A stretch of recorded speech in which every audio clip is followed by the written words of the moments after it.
അസ്സലാമു അലൈക്കും വറഹ്മത്തുള്ളാഹി വബറകാതുഹു. പ്രിയമുള്ളവരെ, അബൂദർ റളിയല്ലാഹു തആല അൻഹു മുആദ് റളിയല്ലാഹു തആല അൻഹു നിവേദനം ചെയ്യുന്ന ഒരു നബിവചനം ഇമാം തുർമുദി റിപ്പോർട്ട് ചെയ്യുന്നുണ്ട്. അതിൽ റസൂലുള്ളാഹി സ്വല്ലല്ലാഹു അലൈഹി വസല്ലം പറയുന്നുണ്ട്, ഇത്തഖില്ലാഹ ഹൈസുമാ കുൻത വഅത്ബിഇ സയ്യിഅത്തൽ ഹസനത വഖാലിഖിൻ നാസ ബിഖുലുഖിൻ ഹസൻ. നീ എവിടെയായിരിക്കുമ്പോഴും അള്ളാഹുവിനെ സൂക്ഷിക്കുക. ഒരു തിന്മ നീ ചെയ്തു പോയിട്ടുണ്ടെങ്കിൽ ഉടനെ തന്നെ ഒരു നന്മ, അതിനെ മായ്ച്ചു കളയുന്ന ഒരു നന്മ നീ ചെയ്യുകയും അല്ലെങ്കിൽ പിന്തുടരുകയും ചെയ്യുക. ജനങ്ങളോട് ഇടപഴകുമ്പോൾ ഏറ്റവും നല്ല സ്വഭാവത്തിൽ ഇടപഴകുകയും ചെയ്യുക. എത്രയോ നല്ലൊരു ഗുണപാഠമാണ് റസൂലുള്ളാഹി സ്വല്ലല്ലാഹു അലൈഹി വസല്ലമ സൂചിപ്പിക്കുന്നത്.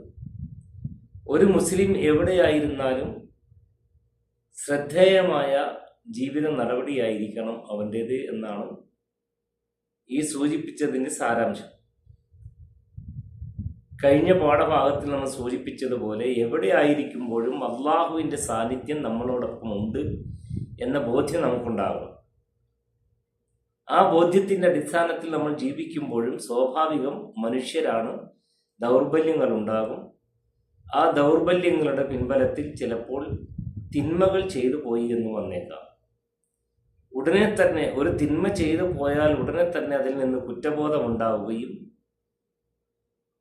ഉടനെ തന്നെ അതിനെ മായ്ച്ചു കളയത്തക്ക രീതിയിൽ മായ്ച്ചു കളയാൻ പാകപ്പെട്ട നല്ലൊരു നന്മ ചെയ്യുകയും ചെയ്യണം. ജനങ്ങളോട് എപ്പോഴും ഇടപഴകുമ്പോൾ ഏറ്റവും നല്ല സ്വഭാവത്തിൽ ഇടപഴകുകയും ചെയ്യണം.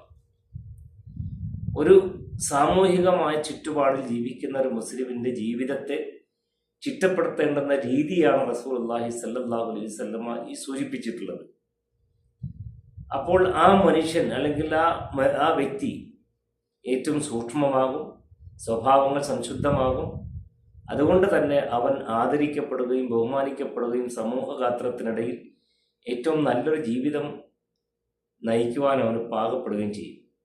അത്തരത്തിൽ സൂക്ഷ്മമായ ജീവിതം നയിക്കുന്ന സച്ചരിതരിൽ റബ്ബ് സുബ്ഹാൻ നാം ഏവരെയും ഉൾപ്പെടുത്തി അനുഗ്രഹിക്കുമാറാകട്ടെ എന്ന പ്രാർത്ഥനയോടെ അസ്സലാമു അലൈക്കും വറഹ്മത്തുള്ളാഹി വബറകാതുഹു.